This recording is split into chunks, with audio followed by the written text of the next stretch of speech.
현재 스페이스X는 스타링크 회사라고 보시면 더 맞습니다. 이익률이 높은 회사가 왜 손실이 날까? 그런 과정에서 테슬라 주가는 약간 억눌려 있고, 그럼 일론 머스크가 원하는 딱 그 타이밍에 합병을 선언할 가능성도.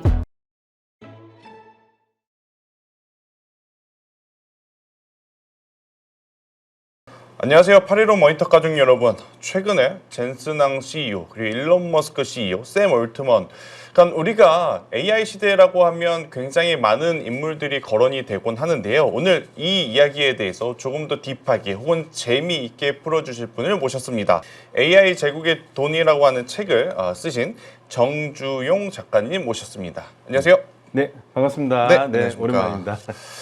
최근에 사실 이 AI에 대한 관심들이 워낙 많아서 일단 짧게 하나 좀 질문을 드려볼게요. 네. 일단 AI 제국의 돈이라는 책은 어떤 내용을 좀 많이 담고 있으신가요? 예, 제가 이제 스타트업 투자를 하는 벤처 투자사를 운영을 하고 있고요. 한 1,300억 정도 누적으로 스타트업에 투자해서 이제 일부는 뭐 유니콘 기업이 되기도 했습니다.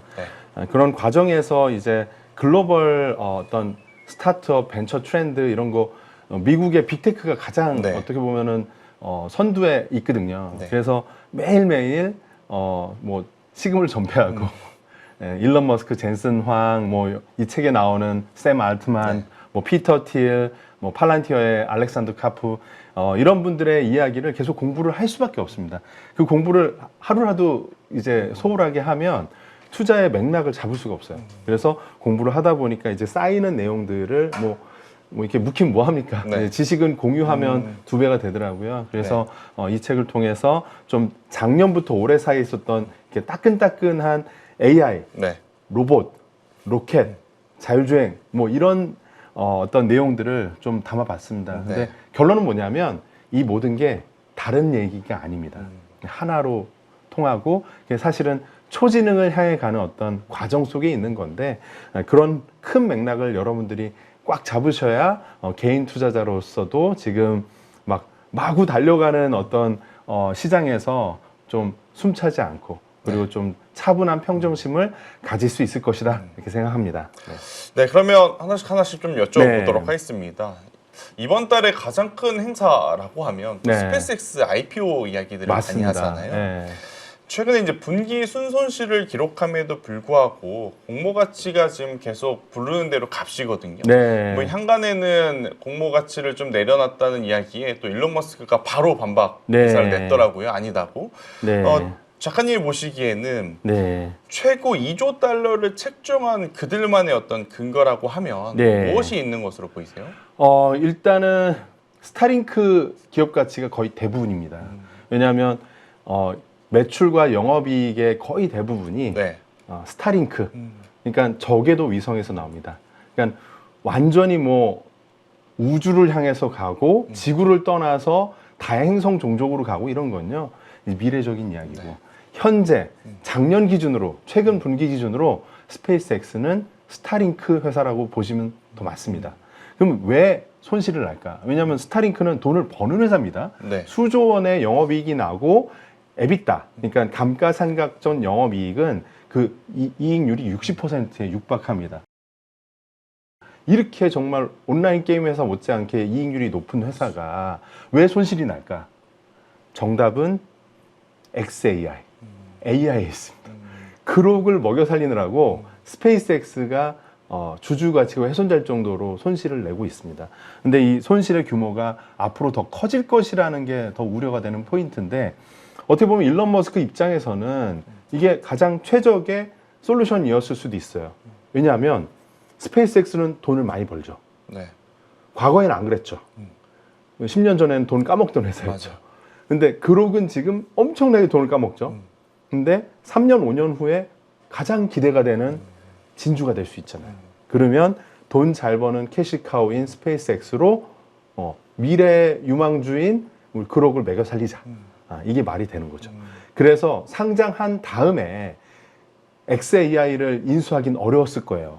왜냐하면 스페이스X 상장 주주들이 수만 명, 수십만 명으로 많아진 상태에서 그 동의가 좀 받기가 어렵겠죠. 뭐 이렇게 이슈도 많아지고, 그러니까 상장 직전에 부랴부랴 손실 엄청난 XAI를 합병을 한 것이 이제 좀 퍼즐이 맞아가는 거죠. 그래서 답으로 돌아가면 네. 결국 현재의 손실의 대부분은 XAI 데이터 센터 수십 조짜리 저주느라고 그렇다. 근데 이건 미래의 그lok의 어떤 잠재력을 생각하면 또 감내할 수도 있고 혹은 리스크라고 볼 수도 있다. 이렇게 균형 잡히게 보시는 게 맞습니다.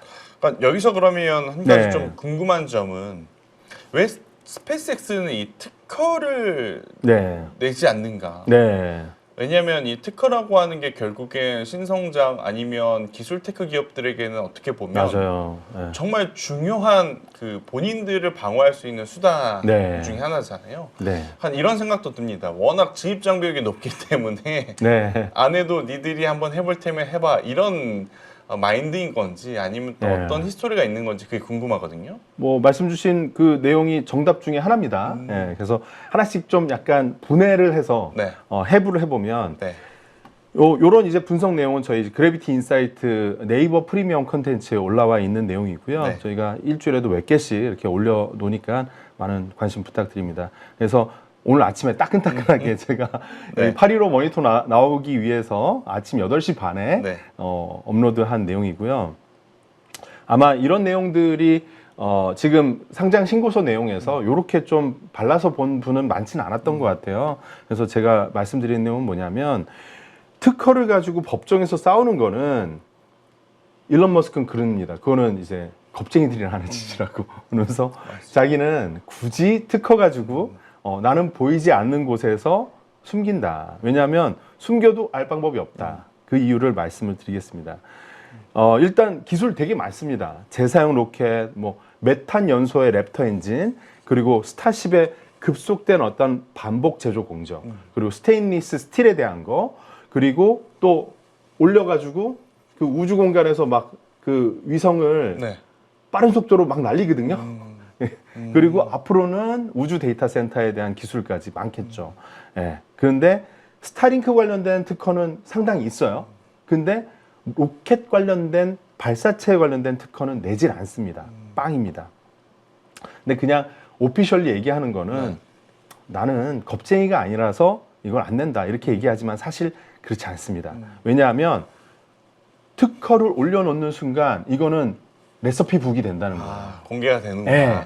특허 내용 뭡니까? 특허 출원에 많은 데이터 그쵸. 그리고 방법론 이런 것들을 다 공개를 해야 됩니다. 그러면 그걸 베끼면은 소송을 할 수 있지만 중국 인민법원에 가서 테슬라가 뭐 일론 머스크가 소송을 한다 한들 뭐 이게 국제 분쟁이 될 뿐 베끼는 거를 어떻게 할 수가 없다. 맞아요. 그러면 기술을 완벽하게 공개하고 법적으로 보호받을 것이냐 아니면 그냥 공개하지 않고 공개라는 비용만 치르고 독점을 뺏기느냐 나는 뺏기지 않고 공개를 하지 않겠다라는 겁니다.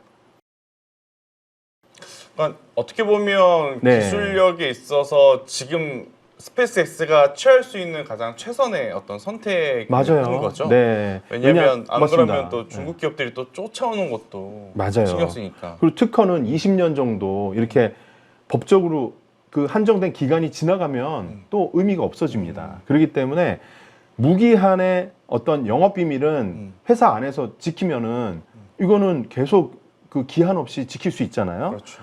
그렇기 때문에 내부 통제를 철저하게 하는 게 특허를 통해서 법적으로 인정받는 것보다 더 안전하다 이렇게 판단한 것이죠. 아까 전에 진행자님께서 말씀 주신 대로 혁신의 속도가 특허 시스템보다 빠르다. 이게 일론 머스크가 밝힌 얘기도 합니다. 그래서 정답 맞춰주셨고요. 결국은 특허 출원하는 그 시간에 하나라도 더 기술을 만들겠다. 그게 더 나은 거다라는 얘기고 이 핵심은 또 이겁니다. 로켓은요. 그러네. 마트에서 살 수가 없어요. 그렇죠? 그럼 로켓은 안 파나. 로켓을 살 수 있습니까? 못 사죠. 그쵸? 사도 뭐 의미가 없죠. 의미가 없죠. 네. 그 산다 한들 발사대가 있어야 되고 그러니까요. 그러면 블루 오리진 발사대 다 날아갔는데 날아갔는데 진짜. 그럼 발사를 파는 거예요. 그러니까 이거는 발사당 단가가 나오고 발사가 서비스인 겁니다. 그렇기 때문에 로켓을 누가 사지 않는 이상 로켓을 분해해서 재조립해서 이 기술을 뺏어갈 수 없어요. 그러니까 리엔지니어링이라는 게 불가능합니다. 이게 엄청난 장점이에요. 그러네. 그리고 그랬기 때문에 모든 것을 내부에서 만듭니다.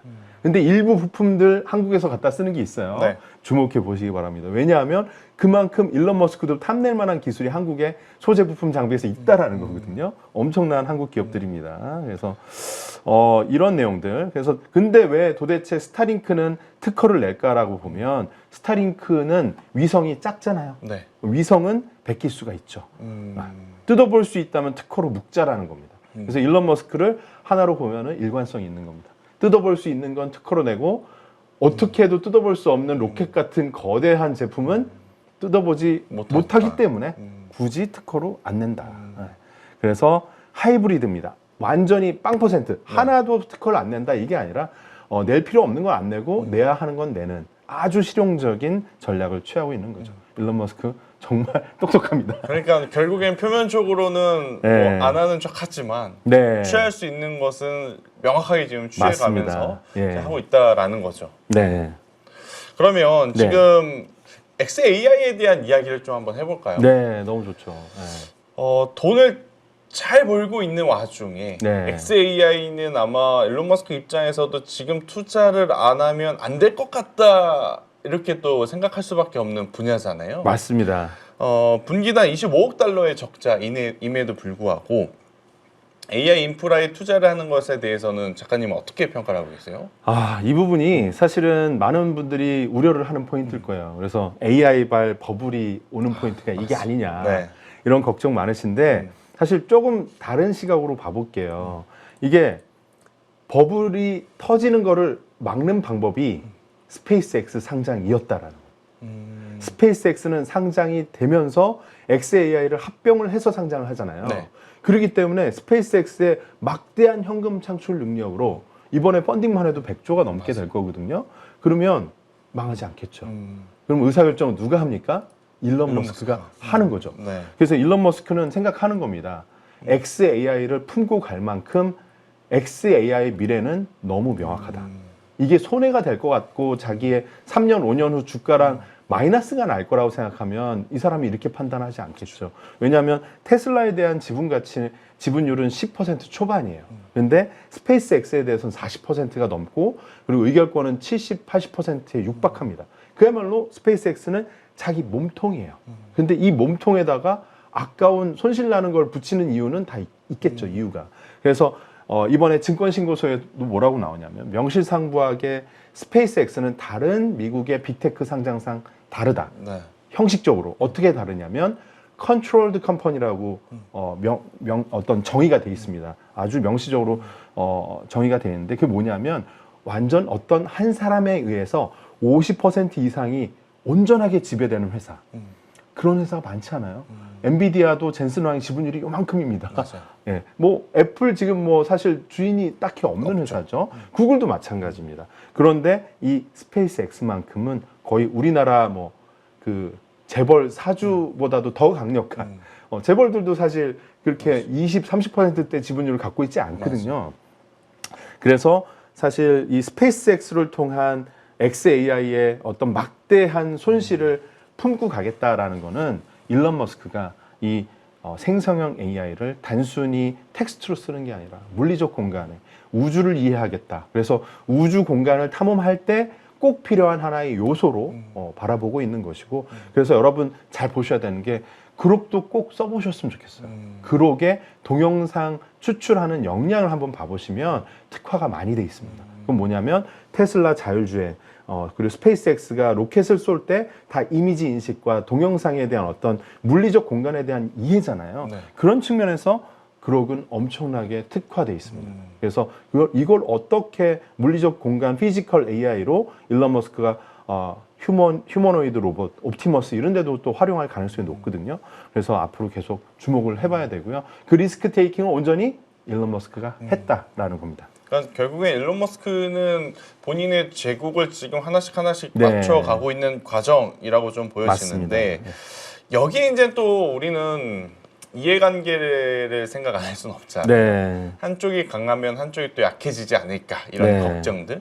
맞습니다. 최근에 나온 이야기 중에 하나가 스페이스X가 이제 자체 GPU 제조를 네. 하려고 해요. 네. 이게 다른 회사면은 그냥 그러려니 하겠지만 네. 일론 머스크가 또 얘기를 하니까 네. 지금 당장은 어렵더라도 혹시 진짜로 하게 되는 것 아니야? 네. 이런 또 생각이 있어서 그들의 이제 목적은 엔비디아의 의존도를 놓치기 위한 거라고 보이는데 네. 실제로 그런 역량들이 있다고 우리가 봐야 될까요?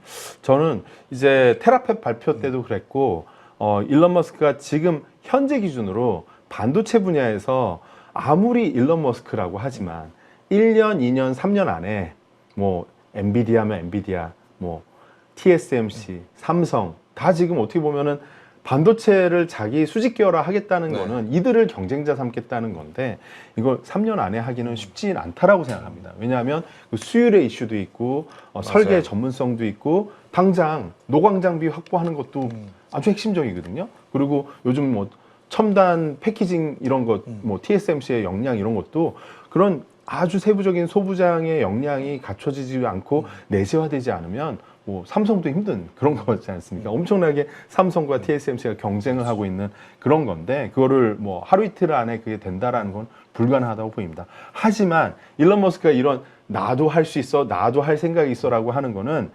엔비디아나 삼성이나 어떤 TSMC 항으로 손을 내미는 거라고 생각해요. 뭐 긴밀하게 날 우선순위로 협력 안 해주면 나 혼자 갈지도 몰라. 나 독고다이로 갈 수도 있으니까 빨리 나랑 하는 걸 우선순위로 좀 잡아줘. 라는 게 더 우선이지 않을까. 근데 한 4년, 5년, 6년의 타임프레임에서 보면 언젠가는 자신만의 GPU, CPU, 메모리 이런 왕국을 구축을 할 가능성이 저는 있다고 생각해요. 그래서 전 예전부터 뭐 테라팹 발표 직후부터 저희 그래비티 인사이트 채널에선 얘기했는데 인텔 같은 회사 전략적 투자 아니면 2대 주주 아니면 인수도 할 타겟이 될 수도 있겠다. 그래서 인텔 요즘 실적도 좋고 주가도 2배 넘었잖아요. 근데 항상 수율이 낮고 예, 막 인텔 무시했잖아요. 근데 그 이제 놀랍죠. 어떻게 보면은 막 그 무시받던 억울한 인텔이 이렇게 갑자기 도약을 하고 뭐 이제 CPU 시대냐 이러는데 여러 가지 맥락에서 저는 마가 사상, 그러니까 Make America Great Again, 첨단 제조로 갈 텐데 첨단 제조의 반도체는 한 5년, 7년의 이 시간표에서는 미국이 절대 놓치지 못할 것 같고 그럼 그 수요의 가장 많은 부분 중에 하나를 담당하고 있는 테슬라의 자동차 그리고 스페이스X의 로켓, 앞으로 휴머노이드 옵티머스 이들에 들어가는 자체적인 수요를 미국 안에서 해결할 의지는 앞으로 계속 커질 것 같습니다. 그래서 이건 좀 장기 프로젝트로 봐야 한다. 하지만 단기적으로는 약간 나도 좀 봐줘. 약간 이런 그 메시지도 된다. 이렇게 볼 수 있을 것 같습니다. 그리고 이제 가장 지금 고민이 많은 투자자분들은 어떤 투자자일까 저도 생각을 해보면 테슬라 주주분들이 아닐까 싶어요. 억울하죠. 그죠. 그러니까 이게 어떻게 보면 격세지감 느끼는 거죠. 불과 몇 년 전만 하더라도 스페이스X? 굳이? 그런데 이제는 스페이스X 투자자들은 나중에 테슬라를 합병한다 그러면 왜 굳이 테슬라랑? 이렇게 될 것 같은데 작가님 보시기엔 요 약간의 그 미묘한 감정들은 어떻게 우리가 봐야 되는 건가요? 일단은 저는 이제 수개월 전부터 이 일론 머스크의 메인 몸통이 이제 스페이스X를 향해 간다. 이걸 올 연초부터 말씀드렸어요. 아마 지난번에 제가 나와서도 그 얘기를 드렸던 것 같은데 일단 올해의 일론 머스크의 화두는 컨버전스, 통합의 에너지. 하나로 계속 모여라꿈동산 시키는데 이 몸통이 아쉽게도 테슬라가 아니라 스페이스X다. 이게 왜 그러면 재작년, 3년, 5년 전엔 그렇게 안 됐냐? 그러면 스페이스X가 돈을 못 벌었어요. 최근에 급성장한 거거든요. 그리고 테슬라는 어떻습니까? 지금 자동차 회사로 보면 뭐 전기차 캐즘이다, BYD와 경쟁이다, 뭐 여러 가지 도전이 많아요. 근데 스페이스X는 어떻습니까? 독보적이죠. 완전 스타링크라는 존재 우주 저궤도 이상에서는 12,000개 전 세계 올라간 것 중에서 10,000개가 올려가 있거든요. 근데 앞으로 이걸 3만 개로 스페이스X 혼자서 더 늘린대요. 거의 95% 이상의 점유율을 차지할 확률이 높아졌거든요. 경쟁력으로 따져보면 뭐 테슬라 자율주행 자동차는 뭐 중국하고 열심히 경쟁해야 되는데 스페이스X는 경쟁할 상대가 없어요. 10배 효율적이에요. 상장 끝나고 나면 공모 자금으로 더하면 20배, 30배 효율성이 더 올라갈 가능성이 높죠. 그러면 이 스페이스X를 중심으로 갈 수밖에 없는데 그러면 낙담할 거냐? 저는 약간의 기대치가 있다고 봅니다. 뭐냐면 어느 순간 이게 한 1, 2년을 지속할 수 없을 거라고 생각해요. 어느 순간 통합의 에너지가 테슬라까지 이제 번져 올 것 같아요. 그라데이션처럼 이렇게 번져 올 것 같거든요. 그럼 이제 스페이스X의 시총이 계속 올라가고 이거는 이제 모멘텀이 좋으니까 그런 과정에서 테슬라 주가는 약간 억눌려 있고 그럼 일론 머스크가 원하는 딱 그 타이밍에 합병을 선언할 가능성도 상당히 있지 않을까. 그러면 그 상황에서는 테슬라 주주 입장에서도 스페이스X 모멘텀 좋으니까 합병에 찬성 이렇게 될 가능성도 있고요. 근데 이게 어쩔 수 없는 거는 스페이스X의 일론 머스크의 모든 어떻게 생태계가 뉴럴링크나 보어링 빼놓고는 다 있거든요. 네. 그러면 이 회사들과 테슬라가 계속 내부자 거래를 합니다. 그래서 회장님 입장에선 한 회사지만 주주들은 다르기 때문에 엄밀하게 보면 회계적인 부담, 그렇죠. 사법 리스크가 있는 거예요. 내부자 거래. 내부자 거래가 잘못 좀만 인식이 돼도 이거는 회계적인 투명성 측면에서 거대한 철퇴를 맞을 수 있거든요. 그럼 이 부담을 떨기 위해서라도 이 합병의 에너지는 점점 더 커진다. 그리고 실제 지난 한 6개월, 9개월 이상 저는 테슬라의 R&D 비용이 과도하게 많다고 생각합니다. 그러니까 계속 앓는 소리 하거든요. 옛날 같았으면 치고 나가고 막 로보택시 벌써 보여주고 옵티머스 막 짠 보여줄 타이밍에 안 보여주고 있어요. 그러면서 뭐라고 하냐면 이익도 나오고 재무적 실적 좋은데도 불구하고 머리가 아파요. R&D가 계속 더 나갈 것 같아요. 이러는데 다른 계열사까지 또 안아가지고 지금 하는 거 아니야? 근데 회계적으로 허락한 한에서 테슬라의 약간 R&D를 모으는 약간 그런 느낌이 좀 있습니다. 그리고 더 빨리 어떻게 보면 호재를 낼 수 있는데도 좀 억누르고 있는 듯한 느낌이 좀 있어서 이런 것들이 계속 갈 수는 없거든요. 네. 어느 순간 해소할 가능성이 되게 있다. 이렇게 보면은 테슬라 주주분들 이왕 버틴 거 더 버티자 이런 생각을 좀 하고 있습니다. 뭐 제 사견이니까 참조만 하시고요. 네. 그리고 이제 또 IPO를 앞두고 이런 이야기들이 있어요. 네. IPO에 이제 참여를 하기 위해서 알파벳, 뭐 그 외에 테크 기업들을 매도를 하고 IPO에 참여해야 되는 것 아니야? 혹은 그런 마음 때문에 어떻게 보면 좀 주식을 매도하면서 M7 기업들이 괴롭힘 당하고 있다라는 또 표현을 하는데 이 부분은 어떻게 생각을 하세요? 저는 이제 그 빅테크 쪽에서의 어떤 뭐 단기 매도보다는 오히려 중소형 주식들이 좀 더 소외받을 가능성을 좀 생각을 해요. 그러니까 지금도 사실은 빅테크는 잘 가지만 미국 주식 다 잘 되는 거 아니거든요. 상당히 중소형 주식들 우리 뭐 한때 막 핫했던 뭐 양자 컴퓨터도 그러고 한때 핫했던 뭐 여러 가지 많아요. 뭐 이렇게 수직 이착륙 비행기 막 여러 가지 있는데 그런 미래적인 중소형 주식들이 조금 더 긴 시간 동안 소외될 가능성이 되게 있다. 그리고 오히려 이 공모 기간은 짧거든요. 근데 공모 이후가 더 중요한데 공모 이후에 스페이스X는 자연스럽게 ETF, 인덱스에 계속 들어갑니다. 인덱스에 편입이 되게 되면 인덱스 자체가 좀 구성이 바뀌겠죠. 그래서 그로 인한 어떤 S&P 500 지수나 어떤 이 빅테크 인덱스에서 서열 정리가 되면서 좀 밀려나는 업체들이 있을 수는 있겠으나 단기적으로 뭐 구글을 팔고 스페이스X를 사고 이런 거는 좀 덜 할 것 같아요. 근데 또 한 가지는 이제 월가 자금 입장에서 한국은 그 한 3차 함수, 3쿠션 정도거든요. 한번 좋고 이렇게 약간 그 논리를 3번 거쳐야지 한국을 가는 자금들인데 단기적으로 그럴 가능성이 있겠죠. 이제 스페이스X의 공모에 더 많이 들어가기 위해서 어떤 글로벌 어떤 해외 투자에 대한 걸 좀 걷어들이고 이쪽에 좀 더 하게 되면 단기적으로 한국은 대표적인 미국 투자자 입장에서 글로벌 투자 지대니까 그 단기 많이 오르지 않았습니까? 그렇기 때문에 이 기간에는 조금 한국 시장이 뭐 약간의 뭐 소외를 받을 가능성도 있다라고 저는 생각합니다. 일단 이 작가님의 책에서는 사실 스페이스X만 다룬 건 아니고요. 엔스로픽이라든지 굉장히 많은 또 AI 플랫폼에 대한 이야기도 했기 때문에 1부에서 못다한 이야기는 2부에서 조금 더 디테일하게 다뤄보도록 하겠습니다. 현재 우리 자본시장은 그 어느 때보다 급격한 전환기를 지나고 있습니다. 차기 연준의장 케빈 워시의 취임, 금리와 증시의 불확실성, 전쟁으로 요동치는 글로벌 자본의 흐름까지 지금 시장은 고점 차익 실현을 노리는 롱과 숏의 잔인한 전쟁터입니다. 돈의 흐름을 공부하지 않고 제대로 투자하는 법을 배우지 않는다면 그 결과는 극명하게 갈릴 것입니다. 이제 투자에서 공부는 선택이 아닙니다. 생존입니다.